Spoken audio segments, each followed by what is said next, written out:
गुरु प्यारे साध संगत जी, आप सभी को प्यार भरी राधा स्वामी जी। संगत जी, आज हम आपको दो साखियां सुनाने जा रहे हैं जो कि सच्ची घटनाएं हैं। अगर आप बाबा जी से प्यार करते हो तो दोनों साखियां अंत तक जरूर सुनो जी। गुरु प्यारी साध संगत जी, गुरु के बिन कोई नहीं अपना। सारी दुनिया पर नजर डालकर देखें कि यहां पर हमारा अपना कौन है। अपना तो वही है जो यहां भी अपना साथ दे और मौत के बाद भी हमारा साथ दे। साध संगत जी, जिन बच्चों को हम अपना समझते हैं वह तो जीते जी हमें आंखें दिखाते हैं और हमारे जीते जी हमें छोड़कर चले जाते हैं या हमें ही किसी वृद्धाश्रम में भेज देते हैं। ये मौत के बाद हमारी सहायता क्या करेंगे? हमारा यहां पर कोई नहीं है, सिर्फ एक मालिक ही है। इसलिए उस मालिक का हाथ पकड़े रखो, वह हमें यहां पर भी और वहां पर भी हमेशा पार लगाएंगे। साध संगत जी, ब्यास डेरे में तो सेवा हमेशा चलती रहती है और सेवा के लिए जत्थे आते जाते रहते हैं। वैसे तो बिना भंडारे पर कम जत्थे होते हैं, पर भंडारे पर संगत को देखते हुए ज्यादा जत्थे बुलाए जाते हैं। जो पक्के बैच के सेवादार होते हैं वह हर भंडारे पर ब्यास से आते हैं और सारी सेवा संभालते हैं। ऐसे ही एक बार एक सेवा जत्था लंगर की सेवा के लिए ब्यास गया।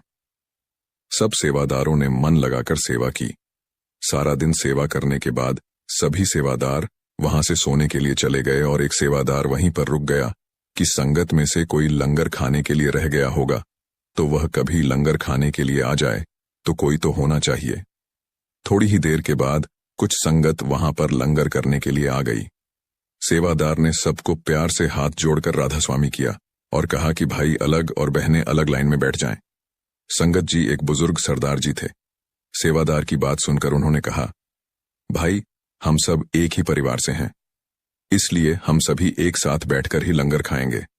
तो सेवादार ने कहा, वीर जी यहां पर भाई अलग और बहनें अलग लंगर खाते हैं। वह बुजुर्ग आदमी नाराज हो गया और लंगर की थालियों को वापस रखने के लिए जाने लगा। तब उस सेवादार ने बहुत हाथ पैर जोड़े कि वीर जी आप यहां से लंगर किए बिना मत जाइए। वह बुजुर्ग अंकल जी गुस्से से बोले कि हम बाहर से खाना खा लेंगे परंतु यहां से नहीं खाएंगे। सेवादार ने उस बुजुर्ग वीर जी के पैर पकड़ लिए कि वीर जी आप यहां से लंगर खाए बिना मत जाइए।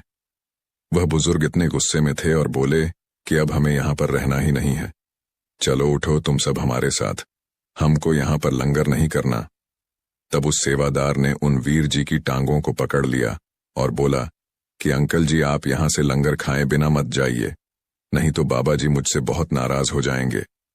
उन सबके साथ एक बुजुर्ग आंटी जी भी थीं। उन्होंने कहा, सरदार जी अब आप मान भी जाओ, देखो उसने कैसे आपके पांव पकड़ लिए हैं और हम सबको लंगर करने दो। हमारे साथ में छोटे छोटे बच्चे भी हैं, उनको भी बहुत भूख लगी है।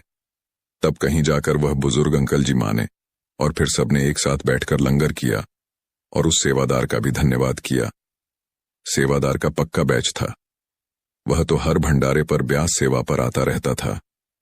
हमारे प्यारे बाबा जी तो सब जानी जान हैं, अपने चश्मे से सब देखते ही रहते हैं कि कहां पर क्या हो रहा है।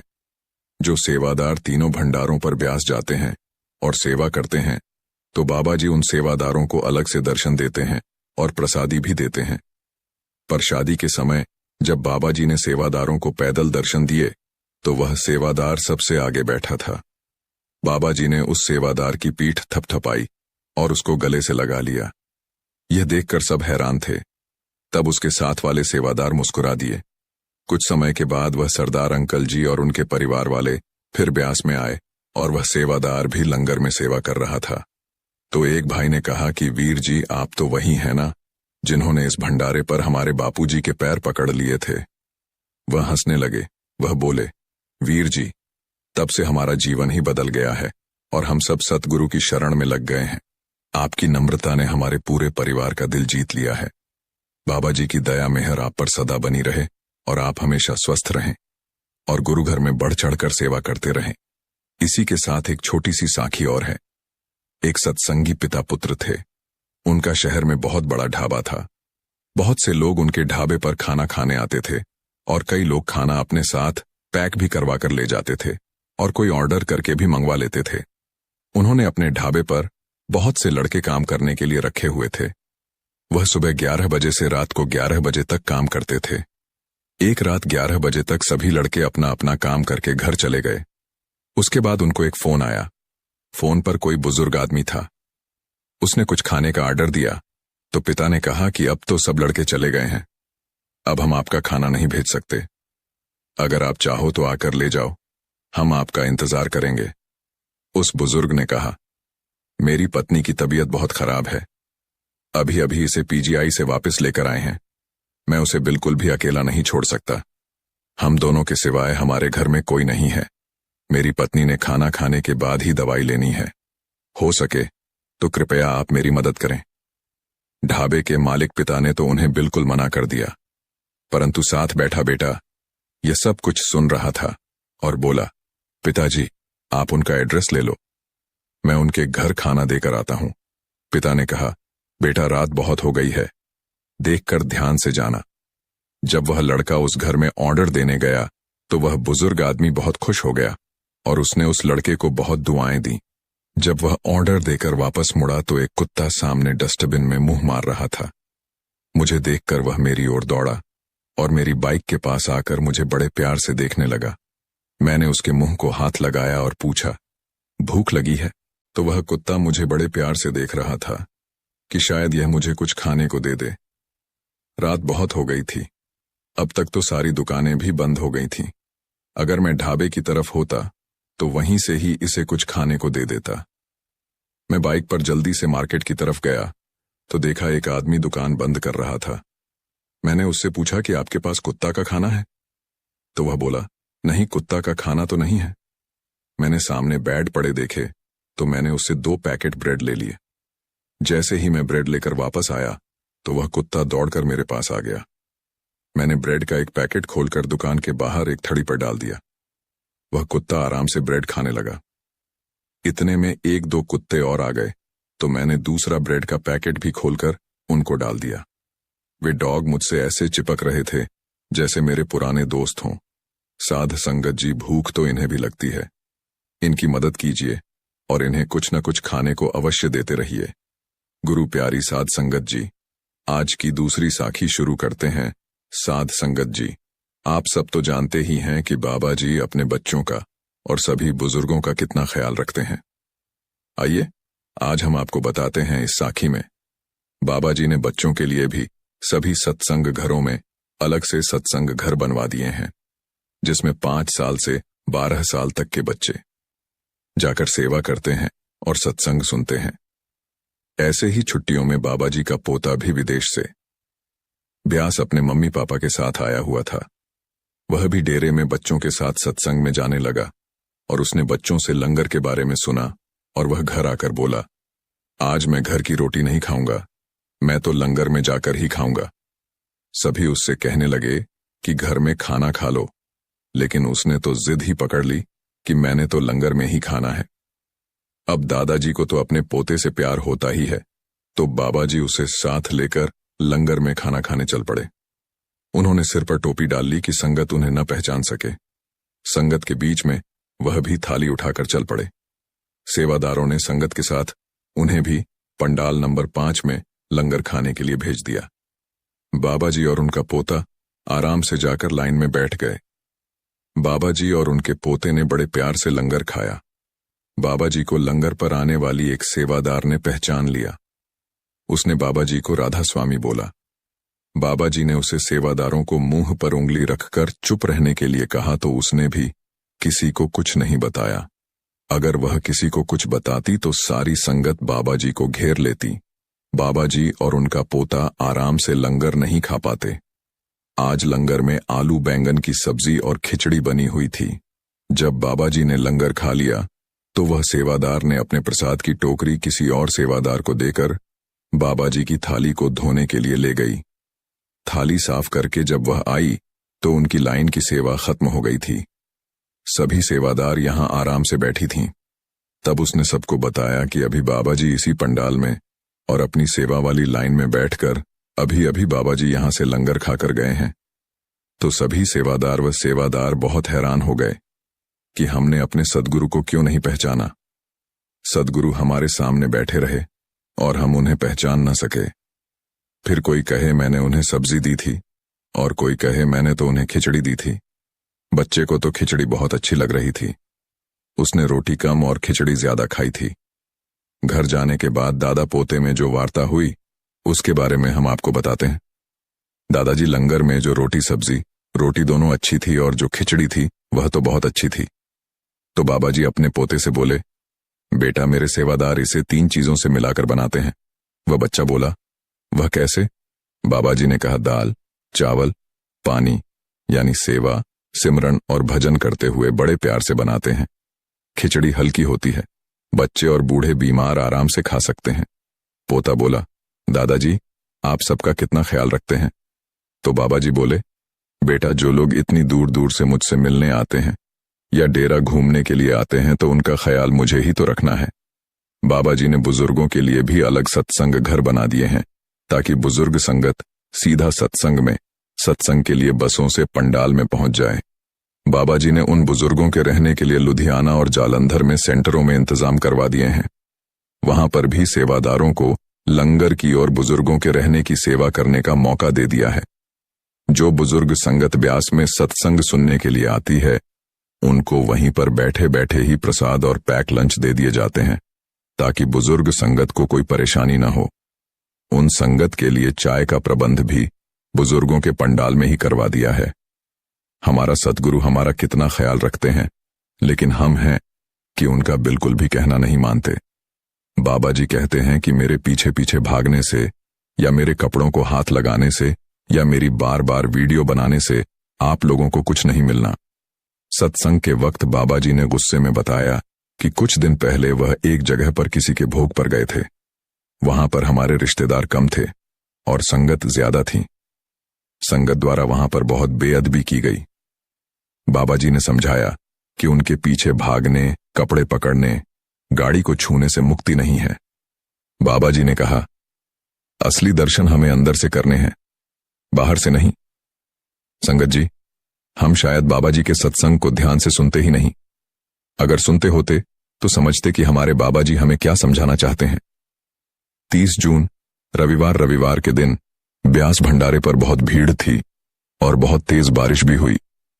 लेकिन बाबा जी के लिए संगत न सर्दी देखती है और न ही गर्मी और न ही बरसात देखती है। सारी संगत बारिश में खूब भीग चुकी थी। उस बारिश में संगत को तेज गर्मी से भी खूब राहत थी। स्टेज पर आने से पहले बाबा जी के लिए सेवादार ने 2 बार पर्दा खोला, पर बाबा जी अंदर नहीं आए। शायद वह किसी से बातें करने लग गए थे।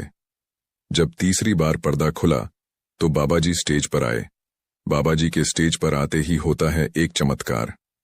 सारी संगत एकदम से चुप हो जाती है।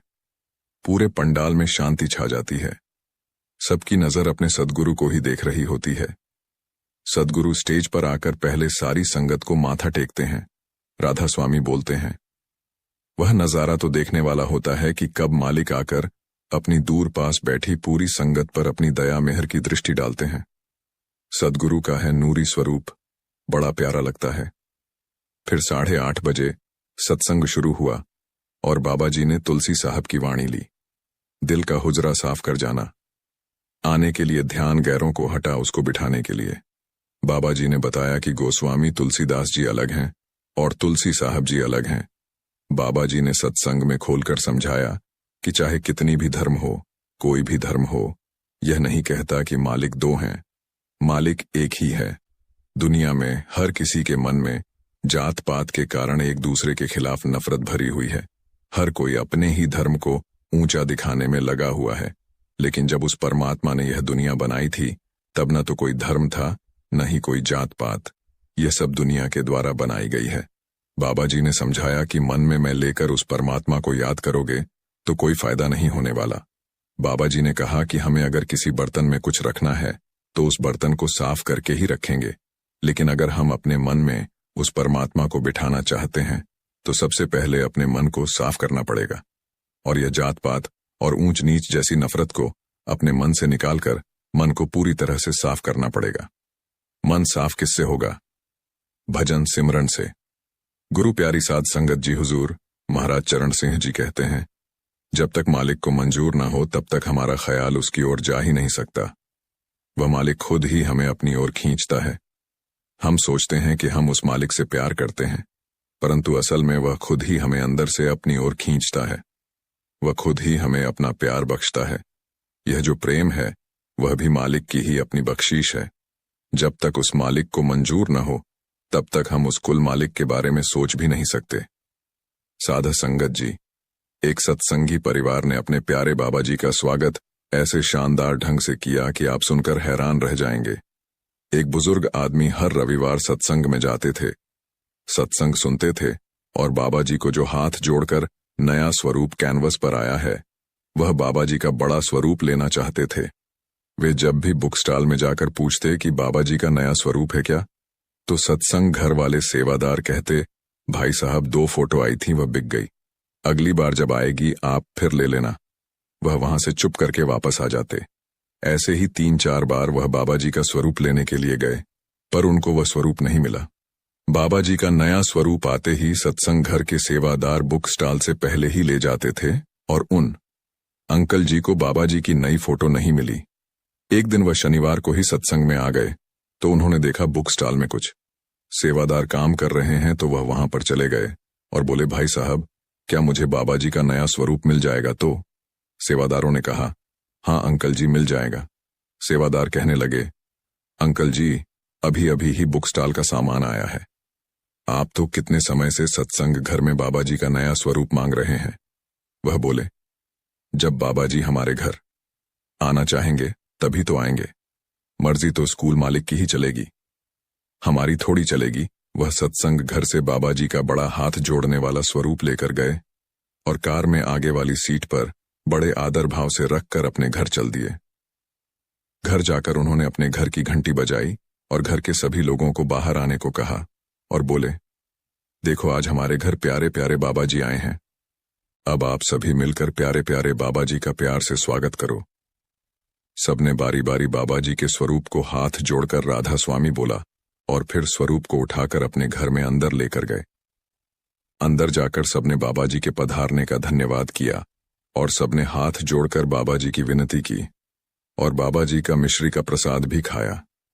तब बुजुर्ग अंकल जी बोले, आज बाबा जी ने हमारे घर में आना था। मैं तो कब से सत्संग घर वालों से इस स्वरूप के बारे में पूछ रहा था, लेकिन हर रविवार को मेरे जाने से पहले ही बाबा जी का स्वरूप कोई ले जाता था। आज सुबह जब मैं सिमरन करने के लिए बैठा तो बाबा जी ने ही मुझे कहा कि तुम आज घर चले जाओ, क्योंकि आज मेरे सद्गुरु ने हमारे घर आना था। इसलिए मैं शनिवार को ही सत्संग घर में चला गया और बाबा जी का यह प्यारा स्वरूप ले आया। अंकल जी बोले, समय से पहले किसी को कुछ भी नहीं मिल सकता। बाबा जी का आना हमारे घर पर आज ही तय था, तो बाबा जी पहले कैसे आ जाते? सभी हाथ जोड़कर बाबा जी का शुक्र शुक्र करने लगे। शुक्र, मालिक का शुक्रदाता, आपका बहुत बहुत शुक्रिया। इसी के साथ एक छोटी सी साखी और है। एक शख्स ने बाबा जी से सवाल पूछा कि बाबा जी, हम सत्संग में आते हैं, सत्संग खत्म होने के बाद हम फिर दुनिया के काम धंधों में उलझ जाते हैं, तो सत्संग सुनने का हमें क्या कोई फायदा होता है? तो बाबा जी ने कहा कि बड़े महाराज जी कहते थे कि पत्थर को अगर आप पानी में रखो तो वह गलेगा नहीं, लेकिन जितनी देर वह पानी में रहेगा उतनी देर वह सूरज की गर्मी से जरूर बचा रहेगा। इसलिए आप सत्संग में आए और आपने 45 मिनट का सत्संग सुना। यह आप पर निर्भर है कि आपने सत्संग अच्छी तरह से सुने या न सुने, पर आप इन 45 मिनट तक कोई बुरा कर्म तो नहीं करते, आप कोई बुरा कर्म करने से बचे रहते हैं। इसलिए दुनिया के सारे काम छोड़कर पहले सत्संग के लिए अवश्य समय निकालें। जितना भी जरूरी काम हो वह आप सत्संग के बाद कर सकते हैं। बाबा जी ने इतने बड़े बड़े सत्संग आप सभी संगत के लिए ही तो बनवाए हुए हैं। बाबा जी ने करोड़ों रुपए खर्च करके संगत की भलाई के लिए ही इतने बड़े बड़े सत्संग घर बनवाए हैं। संगत सत्संग घर में आकर 45 मिनट का सत्संग सुन सके। वैसे तो सत्संग 2 दिन होता है, बुधवार और रविवार। रविवार को तो सबकी छुट्टी होती है। आप आलस छोड़कर सत्संग घर में जाएं और अपने बच्चों को भी उंगली पकड़कर साथ ले जाएं। इसलिए दुनिया के बाकी सब कामकाज छोड़कर पहले सत्संग के लिए समय निकालें। सत्संग की पवित्र गंगा, जिसमें स्नान करने से मनुष्य लोक और परलोक में सुखी हो जाता है। इसलिए नियमित सत्संग में जाएं और साथ में सेवा भी करें। और बाबा जी की खुशियां पाएं। एक दौलतमंद आदमी ने अपने बेटे को वसीयत करते हुए कहा, बेटा, मेरे मरने के बाद मेरे पैर में यह फटे हुए मोजे जुराब पहना देना। मेरी एक ख्वाहिश जरूर पूरी करना। बाप के मरते ही नहलाने के बाद बेटे ने आलिम से अपने बाप की ख्वाहिश बताई। आलिम ने कहा, हमारे दीन में सिर्फ कफन पहनाने की इजाजत है। पर बेटे की जिद थी कि बाप की आखिरी ख्वाहिश पूरी हो। उन लोगों में बहस इतनी बढ़ गई कि शहर के बड़े बड़े लोगों को इकट्ठा किया गया, लेकिन कोई भी नतीजा नहीं निकला। इसी माहौल में एक शख्स आया और आकर बेटे के हाथ में बाप का लिखा हुआ एक खत पकड़ा दिया, जिसमें उसके बाप ने उसके लिए नसीहत लिखी हुई थी। मेरे बेटे, देख रहे हो मेरे पास कितनी दौलत है, बंगला है, गाड़ियां हैं और बड़ी बड़ी फैक्ट्रियों का मालिक हूं, और मेरा फार्म हाउस भी है। उस सब के बावजूद भी शहर का माना हुआ बड़ा सेठ हूं, और मैं एक फटा हुआ मोजा तक भी अपने साथ नहीं ले जा सकता। बेटा, एक रोज यह सब तुम्हारे साथ भी होना है। तुम्हें भी मौत आएगी तो तुम अभी से जाग जाओ। मेरी तरह तुम्हें भी एक दिन सिर्फ एक कफन में ही जाना पड़ेगा। कब्र में तुम्हारे साथ सिर्फ तुम्हारे अच्छे कर्म ही जाएंगे जो तुम अब करोगे। सबसे उत्तम कर्म है किसी पूर्ण संत सत्पुरुष के नाम लेकर उनका कहना मानना और भजन सिमरन को पूरा समय देना। यह काम तुम अवश्य करना। ये अंत में तुम्हारा साथी होगा। साध संगत जी, जिसके सिर पर बाबा जी का हाथ होता है, उस बंदे का बाबा जी कभी भी कुछ बुरा नहीं होने देते। जाना तो इस दुनिया से हम सबको है। कुछ लोग खाली हाथ आते हैं और वैसे ही खाली हाथ चले जाते हैं। बस अपनी सारी जिंदगी बस कमाया, खाया, सोया और चल दिया, यानी अपना समय पूरा करने आते हैं। लेकिन बहुत सारे लोग ऐसे भी होते हैं जो इस दुनिया में आकर अपना समय व्यर्थ नहीं करते। वह बाबा जी से नाम लेकर और गुरु घर में सेवा करके, भजन सिमरन करके अपनी जिंदगी को सफल बनाते हैं। लेकिन जब कोई जीव अपने बाबा जी की शरण में जाता है, सेवा करता है, तो वह उसे कैसे काल के मुंह से अपने जीव को बचाकर ले आते हैं। इस साखी में आपको पता चलेगा कि बाबा जी ने 2 बच्चों को कैसे एक बड़ी मुसीबत से बचाया। शायद यह सुनकर आपका विश्वास अपने प्यारे बाबा जी पर और भी बढ़ जाए। 2 जवान बच्चे थे। दोनों बच्चे अलग अलग शहर में रहते थे। पढ़ लिख कर जब वह बड़े हुए तो उन दोनों बच्चों की नौकरी दिल्ली की एक बड़ी कंपनी में लग गई। कंपनी में वह एक साथ काम करते थे। एक साथ काम करते करते उन दोनों में बहुत प्यार हो गया, और उस समय के साथ साथ उनकी दोस्ती इतनी गहरी हो गई कि वह दोनों बच्चे एक दूसरे के घर भी आने जाने लगे।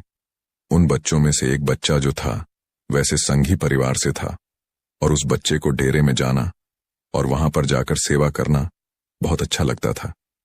जो दूसरा बच्चा था वह सत्संगी परिवार से नहीं था। उसके परिवार वाले देवी माता की पूजा किया करते थे, परंतु यह बच्चा भी साफ दिल का था और अपने दोस्त की आस्था का पूरा सम्मान किया करता था। दोनों ने वहीं कंपनी के पास ही एक छोटा सा कमरा ले रखा था। जो बच्चा बाबा जी को मानता था, उसने अपनी मेज पर व्यास की कुछ किताबें भी रखी हुई थीं। जब उसे समय मिलता या मन में कोई परेशानी होती तो वह यह किताब उठाकर पढ़ता था। जो दूसरा लड़का था उसने भी 1-2 किताबें पढ़ीं और उसकी समझ में कुछ नहीं आया। उसने अपने दोस्त से पूछा, यह किस चीज के बारे में बताया गया है? तो उसने कहा, कभी छुट्टियां होंगी तो तुम मेरे साथ ब्यास चलना। अब धीरे धीरे सब तुम्हारी समझ में आ जाएगा। वह दोनों सुबह ड्यूटी पर कंपनी की गाड़ी से जाते थे और शाम को इकट्ठे ही वापस आ जाते थे। एक बार उस कंपनी में कुछ दिन के लिए स्ट्राइक हो गई, जिसके कारण इन दोनों बच्चों को 3-4 दिन की छुट्टियां हो गईं। इस कारण सत्संगी लड़के ने सोचा कि ब्यास में भंडारा है। जब से मेरी नौकरी लगी है मैं ब्यास नहीं गया। अब 3-4 दिन की छुट्टी है तो क्यों ना मैं ब्यास जाकर सेवा कर रहा हूं और अपने प्यारे बाबा जी के दर्शन भी करूं। सत्संग सुनो। इस बात का जिक्र जब उसने दोस्त से किया और उसको कहा कि मैं ब्यास जा रहा हूं, अगर तुम भी इस दुनिया में स्वर्ग देखना चाहते हो तो एक बार मेरे साथ ब्यास चलो।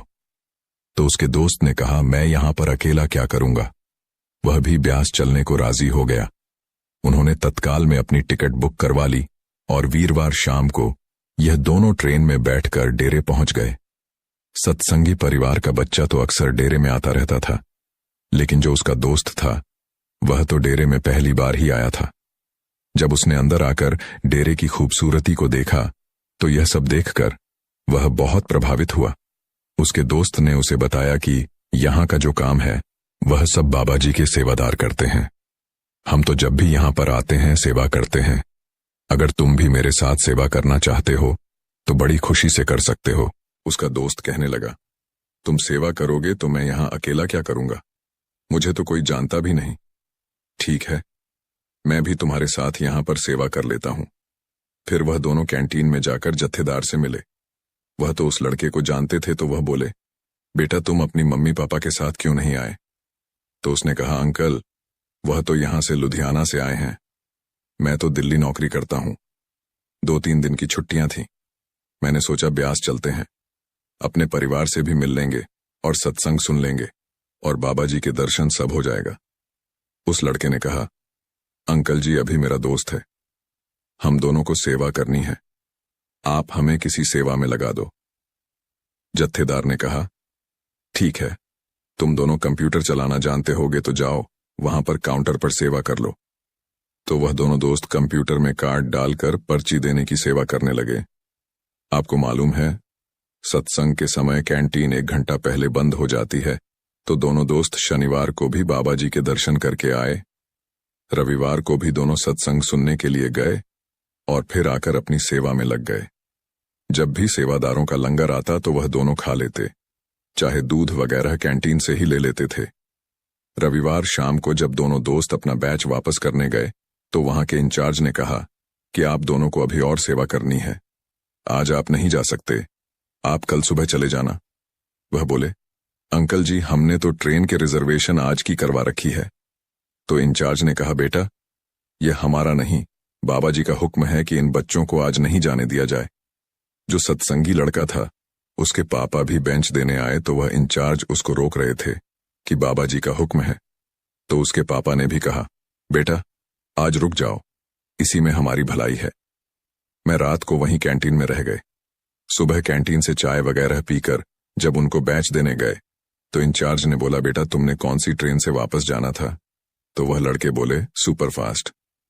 उसने बताया, उस ट्रेन का कल एक्सीडेंट हो गया था, उसमें काफी लोगों को चोटें आई हैं और कई गुजर भी गए हैं। इंचार्ज बोला, बाबा जी आपको बचाना चाहते थे, तभी उन्होंने आपको रात को यहां पर रोक लिया। वह दोनों बच्चे रोने लगे कि बाबा जी ने हमारी जान बचाने के लिए हमें रोका था और हम कुछ और ही सोच रहे थे कि हमारी कल की छुट्टी हो जाएगी, बॉस भी नाराज हो जाएंगे, लेकिन जब हमारी जान ही न रहती तो फिर हम क्या करते। वह दोनों बच्चे बाबा जी का शुक्र शुक्र करने लगे। बाबा जी अपने सेवादारों पर जरा भी आंच नहीं आने देते, किसी न किसी बहाने बचा लेते हैं। साध संगत जी हमारी दूसरी साखी है। जैसी करनी वैसी भरनी, यह वाक्य तो आपने सुना ही होगा, अर्थात जैसे आप कर्म करोगे वैसा ही आपको फल भी प्राप्त होगा। लेकिन मेरा एक प्रश्न है, क्या आप इस बात पर यकीन करते हैं कि जैसा आप कर्म करेंगे वैसा ही आपको फल भी मिलेगा? अब आप में से अधिकतर लोगों के मन में यह प्रश्न जरूर उठ रहा होगा, क्योंकि इसमें पूछने वाली बात क्या है? यह तो सत्य ही है कि जैसे हम कर्म करेंगे वैसा ही हमें फल भी मिलेगा। लेकिन एक बार के लिए आंखें बंद करके अपने आप से यह प्रश्न कीजिए, देखिएगा कि आपको इस प्रश्न का उत्तर स्पष्टता से नहीं मिल पाएगा। कहीं ना कहीं आपके मन में एक संशय जरूर होगा कि क्या यह बात सच है या झूठ, क्योंकि आपने अपने आसपास तो ऐसे कई लोगों को देखा होगा जो लोग बहुत अच्छे कर्म करते हैं, बहुत अच्छे स्वभाव के होते हैं, वे कभी किसी का बुरा नहीं करते, किंतु फिर भी उनके साथ हमेशा बुरा ही होते हैं।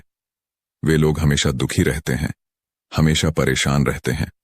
आपने कई बार यह भी देखा होगा, या फिर आप में से ही कई ऐसे लोग भी होंगे जिन्होंने अपनी परीक्षाओं के लिए जी तोड़ मेहनत की होगी, लेकिन फिर भी अंत में उनके हाथ निराशा ही लगी। तो इसका अर्थ क्या होगा? क्या इसका अर्थ यह है कि जिन भी महापुरुषों ने इस कहावत को कहा है, क्या यह झूठ है? क्या वह महापुरुष गलत थे? नहीं, वास्तविकता तो यह है कि हम अपने कर्मों का लेखा जोखा तो समझ ही नहीं पाते, और इसी कारण हम यह सोचते हैं कि हम तो बहुत अच्छा कर्म कर रहे हैं, हम लोगों की भलाई कर रहे हैं, लोगों की मदद कर रहे हैं, फिर भी हमें ना जाने क्यों हमेशा दुख और परेशानी ही उठानी पड़ती है। लेकिन आज की जो कहानी मैं आपके लिए लेकर आया हूं, इस कहानी के माध्यम से आप यह समझ जाएंगे कि आखिर कर्मों का यह लेखा जोखा हमारे जीवन पर किस प्रकार प्रभाव होता है। एक समय की बात है, एक गांव में दो भाई रहा करते थे। दोनों ही कुशल थे, किंतु उनमें से एक बहुत ही क्रूर और चालाक था। उसने धोखा देकर अपने छोटे भाई की सारी जमीन जायदाद अपने नाम करवा ली थी और छोटे भाई के नाम पर कुछ भी नहीं बचा था। उसे तो बस एक टूटी फूटी झोपड़ी मिली थी जिसमें वह और उसकी पत्नी रहा करते थे। उसकी पत्नी भी हमेशा बीमार रहती और उसे तरह तरह की यातनाएं, पीड़ाओं और समस्याओं का सामना करना पड़ता था। छोटा भाई बहुत गरीब था। उसके पास पैसे भी नहीं थे ताकि वह अपनी पत्नी का इलाज करवा सके, लेकिन वह बहुत शांत स्वभाव का था। वह अच्छी प्रवृत्ति का था। इस कारण वह कभी किसी से क्लेश नहीं करता था, न ही किसी के लिए बुरा सोचता था। वह कभी किसी का बुरा नहीं करता था। फिर भी उसके मन में हमेशा एक प्रश्न रहता था। वह हमेशा अपने आप से कहता था, हे ईश्वर, मैंने कभी किसी के साथ बुरा नहीं किया, कभी किसी का बुरा नहीं सोचा, फिर भी आखिर मेरे साथ इतना बुरा क्यों होता है। मेरी पत्नी हमेशा बीमार रहती है, मेरे बच्चों को 2 वक्त का खाना तक नसीब नहीं होता और मैं चाहकर भी अपने परिवार को एक अच्छा जीवन तक नहीं दे पा रहा। आखिर ऐसा क्यों? वहीं पर दूसरी तरफ मेरा भाई है जो बहुत क्रूर है, चालाक है, घमंडी है। उसे देखो, वह अपना जीवन कितने ऐशो आराम के साथ जी रहा है। उसके पास ढेर सारा धन है, रहने के लिए अच्छा मकान और खाने के लिए अच्छे अच्छे पकवान हैं। वह तो अपना जीवन मजे में जी रहा है और मैं यहाँ पर घुट घुट कर मर रहा हूँ। उसे कोई परेशानी नहीं और मेरी परेशानियां खत्म होने का नाम ही नहीं लेती। ये सोचता हुआ वह इस विचार पर पहुंचा कि लगता है बुरे कर्मों का फल ही अच्छा होता है और अच्छे कर्मों का फल अच्छा नहीं मिलता है। और देखते ही देखते यह बात उसके मन में घर करने लगी थी। ऐसे ही कई दिन बीत गए और अब छोटा भाई और भी ज्यादा परेशान रहने लगा था, क्योंकि उसकी पत्नी की तबीयत ठीक होने का नाम ही नहीं ले रही थी और उसके सामने तरह तरह की परेशानियां खड़ी थीं, जिन्हें देखकर वह मन ही मन रोता रहता, परेशान होता। एक दिन की बात है, वह किसी काम से दूसरे गांव की ओर जा रहा था। तभी उसकी नजर एक साधु पर पड़ी। वह साधु एक द्वार पर खड़े होकर भिक्षा मांग रहे थे और वह हमेशा केवल एक ही बात कह रहे थे, तेरे कर्म तेरे हिस्से और मेरे कर्म मेरे हिस्से। जब छोटे भाई के कानों में यह बात पड़ी तो उसे बहुत क्रोध आया। वह तुरंत ही उन साधु के पास जा पहुंचा और उनसे कहने लगा, हे गुरुवर, मैं आपको कब से देख रहा हूं। आप केवल एक ही बात कह रहे हैं, तेरे कर्म तेरे हिस्से और मेरे कर्म मेरे हिस्से। क्या यह सत्य है? इस बात का जवाब देते हुए वह साधु कहते हैं, हाँ, यह बिल्कुल सत्य है। क्या तुम्हें इस पर यकीन नहीं? तभी वह छोटा भाई उन गुरु से कहता है, हे गुरुवर, लगता है आपको कोई भ्रम हो गया है। मैंने अपने जीवन में कभी कोई बुरा कर्म नहीं किया, न ही मैंने कभी किसी के बारे में बुरा सोचा, न ही किसी का बुरा किया। उसके बाद भी मैं हमेशा परेशानियों से घिरा रहता हूं। तकलीफें दिन ब दिन मुझे और परेशान कर रही हैं। मुझे तो आज तक मेरे अच्छे कर्मों का कोई अच्छा फल नहीं मिला। फिर आप यह कैसे कह सकते हैं कि अच्छे कर्मों का फल अच्छा मिलता है? मेरी पत्नी हमेशा बीमार रहती है और मेरे घर में खाने तक के लिए पैसे नहीं हैं। यहां तक कि मेरे बच्चे भी भूखे रह जाते हैं और फिर भी आप कहते हैं कि अच्छे कर्मों के फल अच्छे मिलते हैं। तभी वह साधु बड़े ही शांत स्वभाव से उस व्यक्ति से कहते हैं, लगता है परिस्थितियों ने तुम पर बहुत गहरा प्रभाव डाला है। ऐसा प्रतीत हो रहा है कि तुम परिस्थितियों के आगे हार मान चुके हो और इन कठिन परिस्थितियों ने तुम्हारी सोच को भी बदल दिया है। इसी कारण तुम ऐसा कह रहे हो। इस पर वह व्यक्ति कहता है, हे गुरुवर, ऐसा लगता है कि खुद परिस्थितियों से हार कर दूसरों के घर भिक्षा मांगकर भोजन ग्रहण कर रहे हो और मुझे कहते हो कि मैंने परिस्थितियों के सामने हार मान ली है। मुझे आपका यह भाषण नहीं सुनना, मैं जा रहा हूं। तभी उसे रोकते हुए वह साधु उस व्यक्ति से कहते हैं, ठीक है, तुम चले जाओ, लेकिन उससे पहले मेरा एक काम कर दो। वह व्यक्ति कहता है, अरे मैं कोई काम नहीं करने वाला, मैं तो जा रहा हूं। तभी वह साधु कहते हैं, बेटा, मैं जानता हूं तुम्हारे मन में क्या प्रश्न है। तुम इस बात से परेशान हो कि तुमने अच्छे कर्म किए और उसके बाद भी तुम्हें अच्छे फल नहीं प्राप्त हो रहे। लेकिन क्या तुम इस प्रश्न का जवाब नहीं जानना चाहते?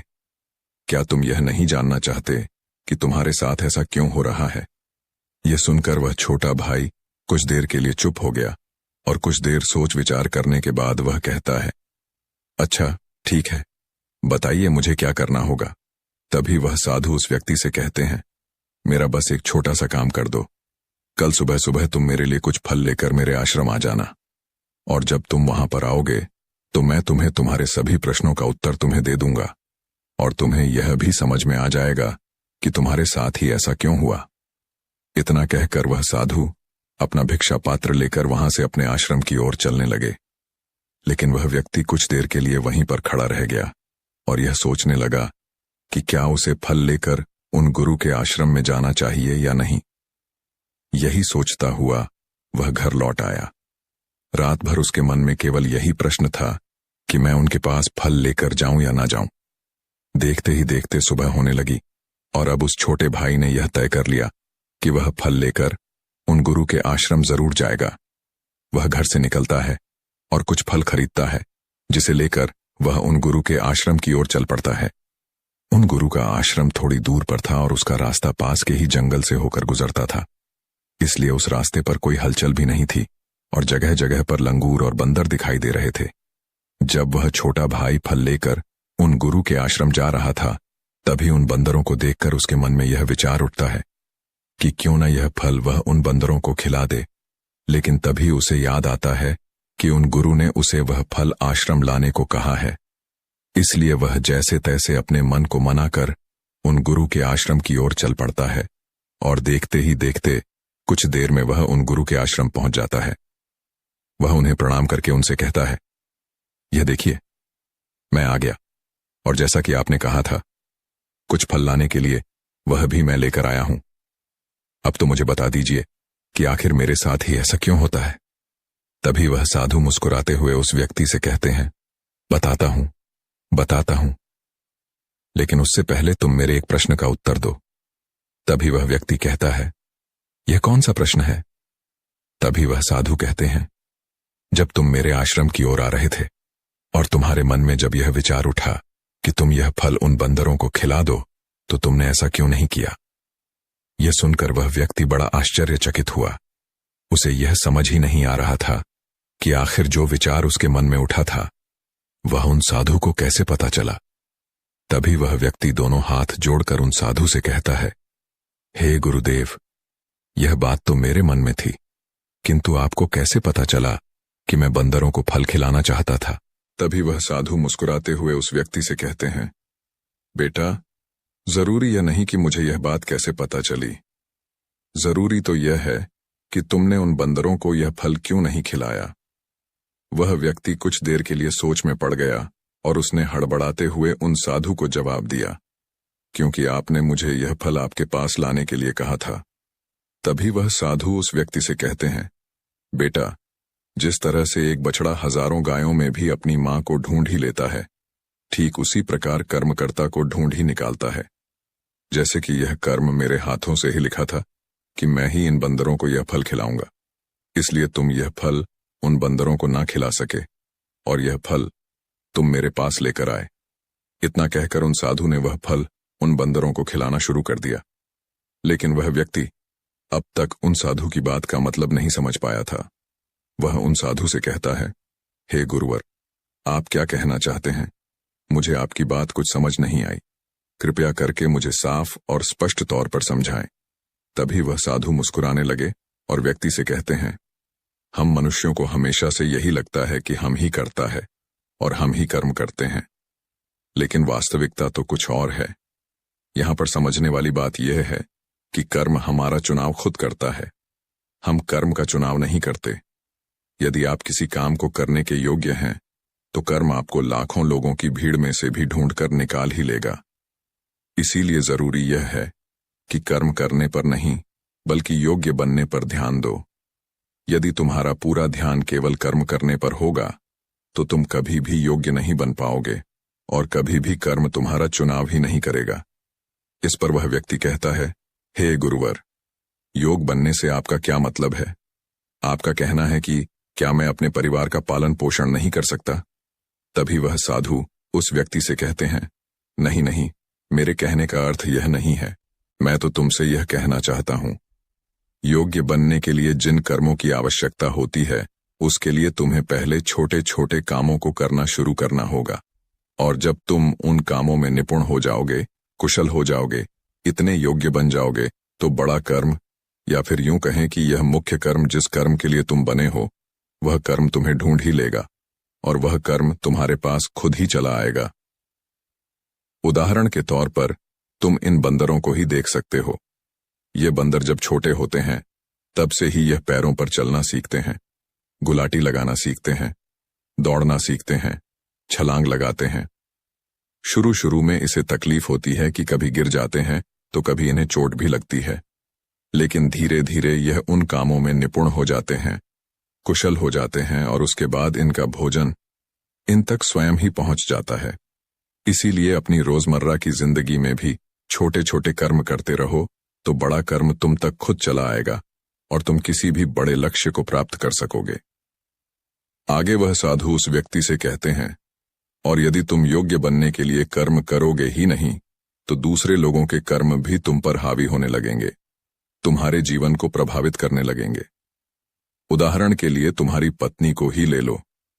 तुम्हारी पत्नी कई दिनों से बीमार है और उसकी तबीयत ठीक ही नहीं हो रही, और तुम यह सोचते हो कि पता नहीं तुम्हें किन कर्मों की सजा मिल रही है। तुम अपने आप को अभागा समझते हो, असहाय महसूस करते हो, लेकिन वास्तविकता तो कुछ और ही है। तुम्हें यहां पर यह समझने की आवश्यकता है कि तुम्हारी पत्नी बीमार अपने कर्मों से है, ना कि तुम्हारे कर्मों से। हो सकता है कि तुम्हारी पत्नी ने अतीत में ऐसा कोई कर्म किया हो जिसकी सजा वो आज भुगत रही है, और तुम्हारी पत्नी के कर्मों के कारण ही तुम्हें भी दुख झेलना पड़ रहा है, तकलीफें उठानी पड़ रही हैं, परेशानियों का सामना करना पड़ रहा है। और यही कारण है कि अधिकांश लोग अपने परिवार के कारण, अपने बच्चों के कारण तरह तरह के दुख झेलते रहते हैं, तरह तरह की परेशानियों का सामना करते रहते हैं। किंतु तुम्हें यहां पर यह समझने की आवश्यकता है कि यदि तुम इस योग्य होते तो तुम्हारे पास इतने पैसे होते तो तुम अपनी पत्नी का इलाज करवा पाते। और तो और यह भी हो सकता था, यदि तुम इस योग्य होते तो तुम्हारा विवाह किसी दूसरी स्त्री के साथ हुआ होता जो स्वस्थ होती, लेकिन तुम उस योग्य थे ही नहीं। और यही कारण है कि तुम अपनी पत्नी के कारण आज दुखों में डूबे हुए हो, किंतु अब तक कुछ भी नहीं बिगड़ा।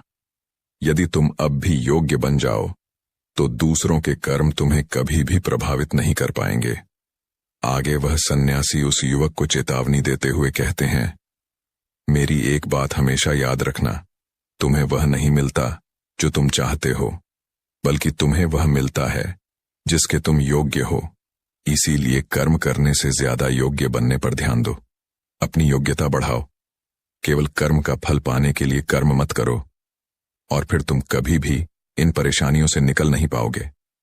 तभी वह व्यक्ति उस साधु के सामने दोनों हाथ जोड़कर उनसे कहता है, हे गुरुवर, आप हमेशा योग्य बनने की बातें कर रहे हैं, किंतु आप यह नहीं बता रहे हैं कि मैं अपनी योग्यता को किस तरह से बढ़ाऊं ताकि मेरा मुख्य कर्म मुझे ढूंढ ले। तभी वह साधु उस व्यक्ति से कहते हैं, यह तो बड़ा ही सरल है, फिर भी लोगों के लिए यह बहुत कठिन हो जाता है। सबसे पहला उपाय यह है कि जो भी कर्म तुम कर रहे हो उस कर्म को कर कर भूल जाओ, अर्थात योग्य बनने के लिए जो भी कर्म तुम कर रहे हो उसे याद न रखो, उसे भूल जाओ। ये मत सोचो कि जो तुमने कर्म किया है उसका फल तुम्हें कब और क्या मिलेगा। इसीलिए तो कहा जाता है कि कर्म करो, फल की चिंता मत करो।